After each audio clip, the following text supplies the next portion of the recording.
پنجاب میں میٹرک امتحانات 2020 کے نتائج کا اعلان جمعے کو متوقع۔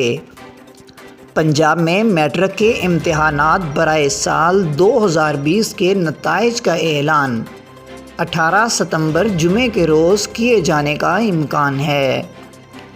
ذرائع کے مطابق صوبے کے تمام 9 intermediate and secondary education boards کی جانب سے مذکورہ بالا نتائج کا اعلان اسی ہفتے متوقع ہے۔ تاہم طلباء کو نہم سے دہم جماعت میں جو ترقی دی گئی تھی، اس کا اعلان 21 ستمبر کو کیا جا سکتا ہے۔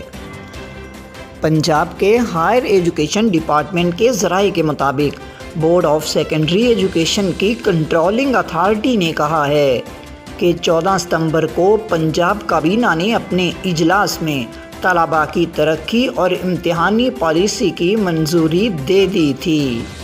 اب غالب امکان یہی ہے کہ board of secondary education matric کے امتحانی نتائج کا اعلان 18 ستمبر کو کر دے گا۔